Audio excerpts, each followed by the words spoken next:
You're listening to The Voice of Russia. I'm Hywel Davies.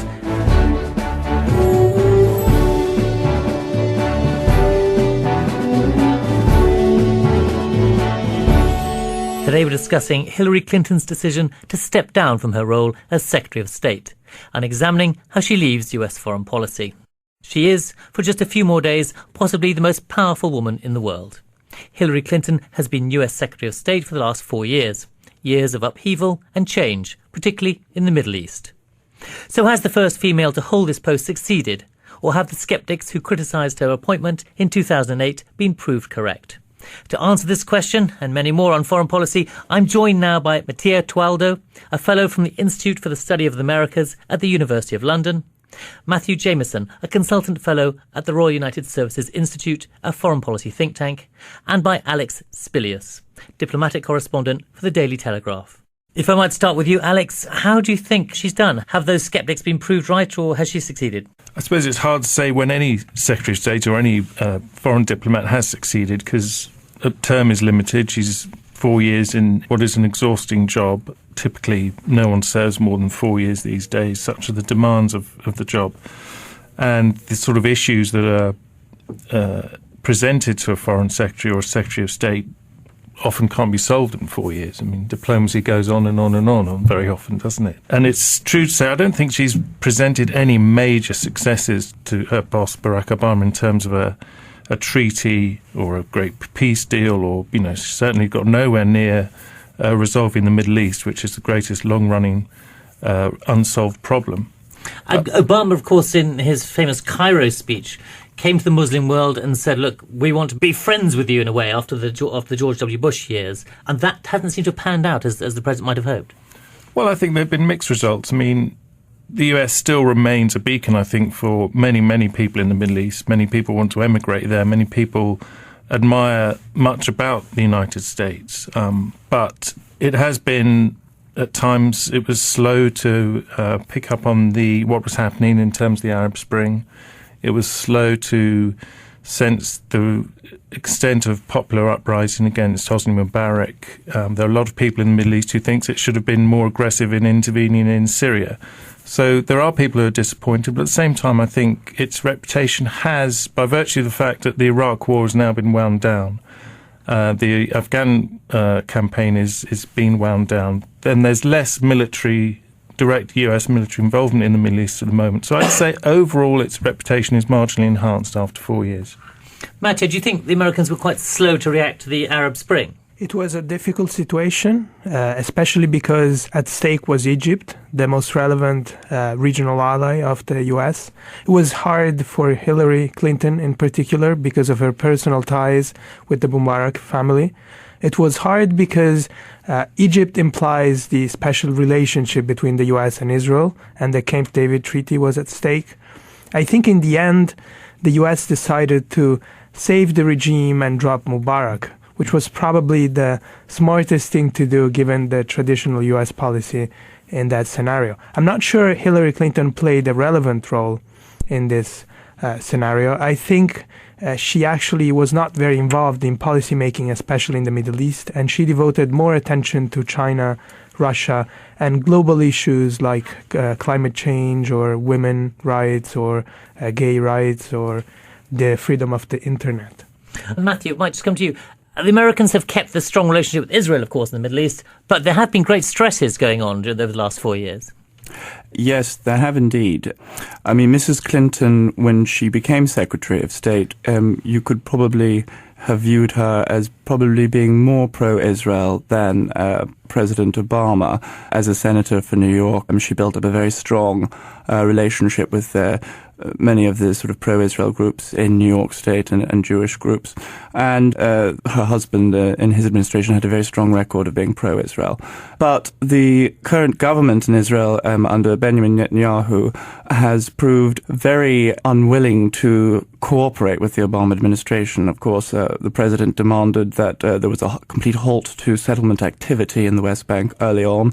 And Netanyahu just ignored that, and they've just continued on. So actually, I think with the nomination of Chuck Hagel, you're going to see that the president is sending a signal that he's probably going to be a little bit tougher with Israel in his second term, because the last few years, the Israelis have had the full support and cooperation of the United States. That has been the case throughout many decades.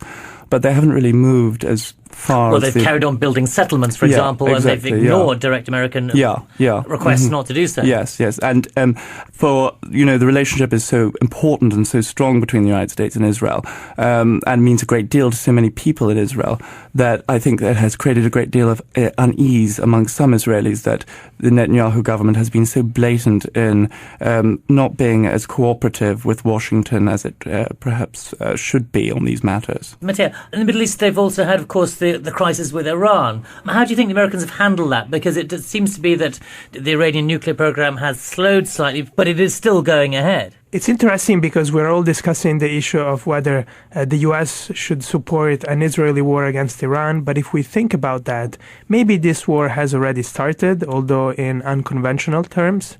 If you look at the cyber war, if you look at some the assassinations going on in Tehran of nuclear scientists, nobody knows who's carrying those out, for example, yes. Yeah, I'm not saying, of course, that it's the Americans carrying them out, but I'm saying that there is an underground war going on. I think that's only part of the answer to the question, why has the Iranian nuclear program slowed down? I think sanctions are another part. And the Obama administration was very clever in devising an international coalition after what had happened in the past, in devising a very broad international coalition that would support and implement sanctions against Iran. Were they crippling enough? Well, we know that, for example, some members of the Iranian regime have recently admitted that oil revenues have dropped in Iran. We know that the internal domestic situation is very hard, and we will see what will happen in the elections next summer in Iran. That's going to be an election even more important than the Israeli election for the Obama administration. So, Alex, do you think the Americans have been quite patient over Iran? They've gathered this coalition, I say, and put sanctions in place that really seem to be biting. Yes, I think that's one of the areas where they've been most successful, although clearly they haven't stopped the Iranians as much as they wanted to. They've built a coalition in the Security Council for pretty tough sanctions. There have been unilateral American and European sanctions. And at least it's stopped the Iranians from making the decision to go for broke, to definitely build a weapon, which seems the key issue. I mean, for 6 or 7 years now, people keep warning that the Iranians could build a bomb in 18 months, 2 years. And the 2 years keeps getting further and further. 2 years, a sort of perpetual motion to it. But I think the reason we keep getting these 2-year predictions is they haven't made a decision. And we don't want to get into the ins and outs of whether they could and if they would be observed or not. But I think Obama came to power, aided and abetted by Hillary Clinton, and decided to give the Iranians a chance to talk. They didn't. That allowed him to build a strong international coalition. So in terms of coalition building, it's been quite an effective policy towards Iran without the desired result necessarily. Staying with nuclear weapons, we have North Korea, which has obviously built some nuclear weapons and has been holding tests recently. There isn't the same opportunity to build a coalition there, is there? Because China, for example, is not so keen on helping out. No, and I think North Korea just generally is more difficult to deal with. Iran is part of international institutions in a way that North Korea isn't. I think even though conversation has been difficult, there are still ways of speaking to the Iranians, which isn't necessarily the case with North Korea. You're listening to The Voice of Russia. I'm Hywel Davies, and today we're discussing Hillary Clinton's decision to step down from her role as Secretary of State. I'm joined now by Mattia Toaldo, a fellow from the Institute for the Study of the Americas at the University of London, Matthew Jamison, a consultant fellow at the Royal United Services Institute, and by Alex Spillius, diplomatic correspondent for the Daily Telegraph. Matthew, in terms of big foreign policy achievements, do you see that Obama's withdrawal from Iraq and the withdrawal in 2015 in Afghanistan is the sort of the key difference between him and George W. Bush in the previous administration? One got them into it, now Obama's had to get them out of it. Yeah, I mean, that's a huge difference. It's interesting how Mrs. Clinton hasn't really been too involved in Afghanistan policy or Iraq, for that matter. And I wonder if that is a sort of a calculated issue for anything she might do further down the line. But certainly, I mean, the whole Obama-Hillary foreign policy has been very different, both in style and tone, and also in substance from the Bush foreign policy. There has been continuity on counterterrorism matters, and also in maintaining a very strong, robust position on the fight against global extremism. But there's been certainly a significant shift, which Mrs. Clinton has been deeply involved with and has had to do a lot of the heavy lifting of having more of an emphasis on diplomacy, particularly multilateral diplomacy, or working with smart power, so using, economic, political, cultural, legal tools rather than necessarily just going straight for the military option. But is that also a function of, in some respects, that the American moment has gone? They can't use military power because what we've seen is that even two small wars is very difficult for the Americans to fight. Even though they do more defence spending than anyone else, they find it quite hard to fight these wars. Well, I think probably historians will look back on this period and see that both President Obama and Hillary Clinton, they both, in terms of grand global strategy, realized that at the end of the Bush years, the United States had to a certain extent exhausted itself militarily and, of course, financially and economically on these issues, that it was no longer a unipolar world, which had existed from the fall of the Soviet Union right up until a few years back in the last decade, where the United States, as the sole superpower, completely dominant. Now it is, of course, still the sole superpower, and it's the most powerful country in the world, and it will remain so for a great many years to come. But we're existing in a more multipolar world now, where there are emerging powers forming all different types of coalitions, and the United States can lead still, but it has to work more with coalitions, alliances, influencing others, and also trying to sort of outsource other issues, like in Libya, to other people in order to get its own way. Alex, you must be seeing this as diplomatic correspondent, this need to form diplomatic alliances and also to get people to do its work for it. Libya is the classic example here, where you have the French and British armed forces getting into action. Yes, and we're seeing it in, right now as we speak in Mali, where French forces have launched a ground assault today against Islamists in groups in the north.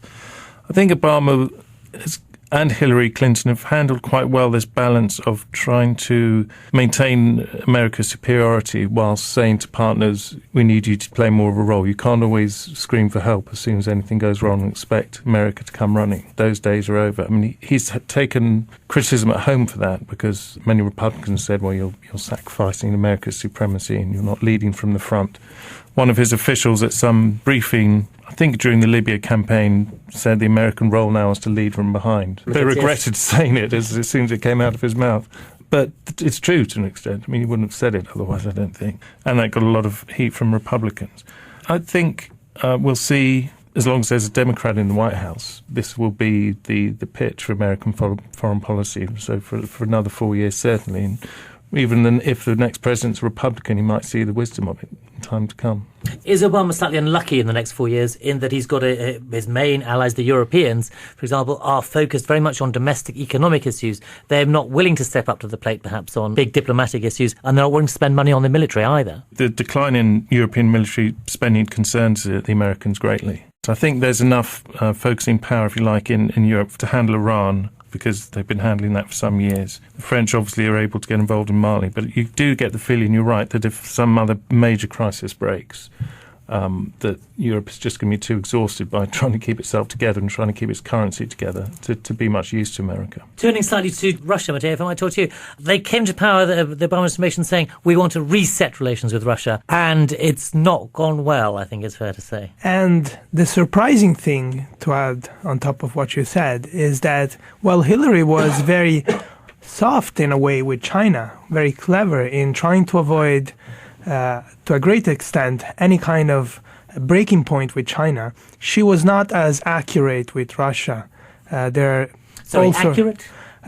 In a way, she was not precise in her criticism of Russia, and in some ways, she was more rough. For example, recently in December, she accused Russia of wanting to recreate the Soviet Union because of Russia's decision to work towards a Euro-Asian union, which is, for the moment, just a customs union.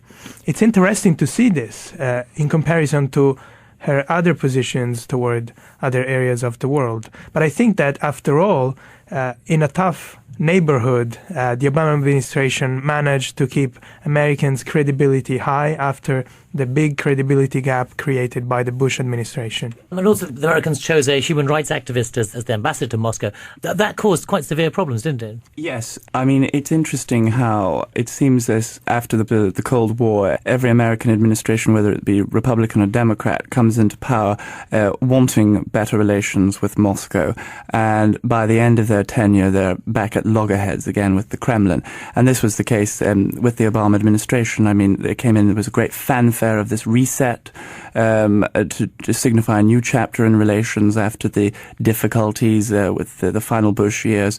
And there were some big significant achievements that came out of the reset, such as the New START Treaty, enhanced cooperation over Afghanistan, but also Russia's accession into the World Trade Organization. But these have been largely eclipsed by, first of all, the issue of Syria, which has caused great problems between Washington and Moscow, and the wider issue of human rights. For example, when the Magnitsky Act was passed in Congress, which put quite severe penalties on potential human rights violators, and in theory this could be used against members of the Putin regime. And then you had the tit for tat with the Duma passing the law that banned American citizens from adopting Russian children. So it has degenerated again back into a sort of a state of friction and tension with more heated rhetoric. Alex, we've mentioned Syria there very briefly. Are the Americans doing all they can there, or are they pretty hamstrung by the fact they can't get a UN resolution? I think they're deliberately not doing all they can. They've been happy for other states in the Middle East to play more of a direct role in terms of aiding rebels. They, along with Britain and France, have aided in a humanitarian sense and in logistical ways, and they're keen to leave it as that. They're very wary after the experience in Afghanistan in the 80s of when they armed the Mujahideen, and that created all sorts of problems when the Russians left. And they don't want a similar situation in Syria. And they've been active diplomatically at the UN, although there's been no resolution, to try and get some sort of credible transitional arrangement set up and agreed to. And it hasn't been a total disaster diplomatically. There probably won't be a diplomatic solution, but at least all the sides are talking to each other about how Syria will look after Bashar al-Assad has gone. I mean, with everyone saying it is inevitable at some point. The great danger is that you might have much more radical elements taking over the whole country, as we've seen perhaps an inkling of in Libya. And that must be a great fear for the foreign policy establishment. Oh, I'm sure it is. I mean, here and probably in Moscow and London and Paris and in Washington, sorry. You're listening to The Voice of Russia. I'm Hywel Davies, and today we're discussing Hillary Clinton's decision to step down from her role as Secretary of State. I'm joined now by Mattia Toaldo, a fellow from the Institute for the Study of the Americas at the University of London, Matthew Jamison, a consultant fellow at the Royal United Services Institute, and by Alex Spillius, diplomatic correspondent for the Daily Telegraph. We now have a new leader, Matthew, Xi Jinping in China. Do you think that relations will be different now with him? I think relations will possibly be quite different over the next few years because Hillary Clinton, one of her significant contributions to U.S. foreign policy has been that she has presided over and done quite a lot of the diplomatic and strategic and political groundwork for the United States' pivot to the Asia-Pacific now. So it's sort of, it's taking its focus away from the Middle East and these wars there, and also expecting the Europeans, while still staying very much engaged with Europe, but wanting the Europeans to get their act together more and sort of, to take on more of the burden of defense so it can focus on the Asia-Pacific, which is going to be the sort of center of global growth and activity in this century. And Mrs. Clinton has made many, many trips to Asia. She has engaged in areas where the Americans have not gone before. I mean, for example, she went to the Cook Islands, to a Pacific Island Forum, the first Secretary of State to ever visit that country in August. It was not a particularly important thing diplomatically, but it was done because they are, the Americans are engaging, they want to build alliances, they are asserting themselves, especially the issues over the South China Sea are going to be very grave. The Chinese are not happy that they are becoming more and more involved in the Asia Pacific. And also Mrs. Clinton's historic visit to Burma. On the one hand, it can be seen as a great boost for democracy there and her meeting with Aung San Suu Kyi. But on the other hand, it plays very much into the great game, realpolitik, of trying to bring Burma into the Americans' orbit and sphere of influence against China. She also visited Laos, the first American Secretary of State to go there since the 50s, and has been working on establishing better relations with Vietnam. So she has made a significant contribution to Asian diplomacy, and I think actually tensions and the possibility of greater discord between Beijing and Washington could be, there in the years to come from this. That's quite a convincing picture of how Americans pivoting to Asia. But do you think they really are honest and fundamentally saying, right, we now have to shift our entire foreign policy emphasis? Yes, I do, and I think it's made political sense to go back to Hillary Clinton, but made for her to do it. I mean, pivot to Asia was new. It was a good legacy for her to build, which I think she's done successfully. The policy was set when she came into office very clearly for Iraq and for Afghanistan. She chose her battles quite carefully. She appointed high-powered envoys to Afghanistan, and the late Richard Holbrooke, and in the Middle East, George Mitchell, to go and fight the battles there, which was not entirely successful. So she picked her battles carefully. But they got a lot of the flack. Hollywood, for example. A little flack, and George Mitchell lasted, I think, 2 years, if not a bit less. And she's been immensely hard-working. 112 countries she's visited in 4 years, more than any other Secretary of State. She's built, a reputation. She's a very, very able person, very popular and very charismatic. And in terms of her career, I think she's, with the one exception of the deaths of the Americans in Benghazi, when security, which is the responsibility of her department, was clearly not taken care of properly. With the exception of that, she's built a great record if she wants to run for president in 4 years' time. And even on Benghazi, if you think about that, she was very careful not to take the blame publicly for that. I always wonder why Susan Rice was reading those talking points instead of the Secretary of State. I think she just built up such levels of popularity, both abroad and at home, that she was able to do that. And they put Susan Rice up in the Sunday talk shows when she's the UN ambassador. She wasn't really the right person to have done that, but she's a loyal soldier, Susan Rice. And Susan Rice was likely to be the next Secretary of State, but has now been shot down. So John Kerry, we'll think it will be next. Do you expect to see any differences from a Kerry Secretary of State? Policy is usually set pretty much by the president, but there'll be probably a bit less emphasis on women, maybe a bit less on human rights. Those were personal causes that Hillary Clinton pursued very closely. I mean, it's easy to look at John Kerry and think he's more of an old school sort of politician, but at the same time, he's a left-of-centre Democrat. I don't see any huge change, but maybe there'll be a bit more focus on counter-terrorism, perhaps. Mattia, is that how you see it? I completely agree. I think that the crucial issue is the combination of Kerry, Brennan at CIA, and Chuck Hagel at Defense.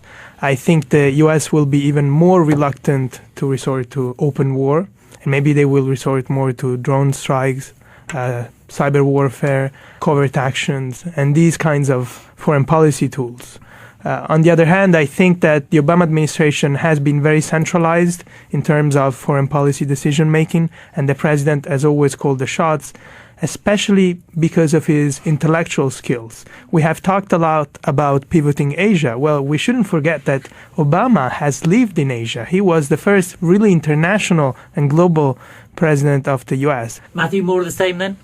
Yeah, I think it'll probably be very much steady as she goes. I completely agree with Alex and Matteo. I mean, John Kerry, of course, lacks Hillary Clinton's star power, charisma, global celebrity. She's probably one of the most famous women in the world. So he, of course, he's a very able, capable politician and also a foreign policy expert from his time in the Senate. He probably won't command as much much attention internationally as Mrs. Clinton would. It'll be interesting to see whether he is as active as her as a Secretary of State, because as Alex said, she has been an incredibly activist Secretary of State, probably one of the most energetic chief diplomats in American history. All at the age of 65. She's visited 112 countries. She's covered 1 million miles nearly globally. So she's really been out there and engaging. And perhaps also a change will be, Kerry might be more of a traditional Secretary of State. He's very, old school, East Coast establishment, patrician, whereas Mrs. Clinton brought a new type of style to diplomacy. When she went abroad, she didn't just meet with the usual roster of heads of state and government officials and ministers and politicians and business people. She got out and held town hall style meetings with, human rights activists, children, students groups, women's groups, regular citizens. She was very involved in civic society. And again, as Alex said, I think the emphasis on women and girls issues, which has been another very significant factor in Hillary Clinton's legacy at the State Department, where she took these issues, where she'd been an advocate her whole career, and integrated them in an institutionalized way as strategic U.S. foreign and national security priorities, the health and well-being and empowerment of women and girls globally, especially in the developing world. I don't think that probably John Kerry will lead on that as much as she has. Just very, very briefly, if I may, she will be almost 70 by the time the next election comes along. Do you think it's realistic for her to think about standing for president? And how do you think she'll do? If I just start with you, Matthew, and then we'll go around asking all of you very quickly, please. Oh, I absolutely, definitely think it's realistic. I mean, Ronald Reagan was 69 when he was elected. John McCain was 72 and Bob Dole was 73 when they were running. So I don't think the age issue is anything at all. Golda Meir was 71 when she was Prime Minister of Israel, and the current Prime Minister of India is 80. I think it's very realistic in terms of age and her energy, and I think her health will be fine, I'm sure, after a good rest. And I hope she does, because I think she'll be an absolutely fantastic president, and hopefully this time around she'll make it all the way. Mattia, do you think she'll run? I agree with Matthew, but I think that much will depend from the kind of competitors she will have in the Democratic primaries. We will have to see. Probably if we look at the calendar, she will rest just a couple of days, start writing her memories, having conferences around the world and around the United States. Her record as a secretary. Start collecting money. Start collecting money, fundraising, which the Clinton family is very good at. And if you look at her record at the State Department, she took care of domestic constituencies very well. Alex, finally, just you. I agree. I think she probably will run, but the only thing I think mitigating against that, she's done it before, and she knows what a dreadful process it is. And she lost the most bruising and sort of bitter episode of her career. It's immensely tiring. And she didn't handle that campaign very well either, did she? No, she didn't. I mean, she's been actually a good manager at State Department, but I mean, it's a small campaign, a core group of, a dozen key advisors. They were at war with each other. They made some bad mistakes and, things fell apart, but she wasn't really on top of the protagonist in her campaign. So I'm sure there's going to be a voice in her head saying, is this really what I want to do? It might be what I want to do, but if I don't win, I can't lose twice. I really have to win that time. And you can never be sure. I mean, there might be some very able candidates who don't want to stand aside and, might surprise her like Obama did in 2008. Okay, that's all we have time for. So thank you very much to my guests, Mattia Toaldo of the University of London, Matthew Jamison from RUSI, the think tank, and Alex Spillius, diplomatic correspondent for the Daily Telegraph. Thank you all very much indeed.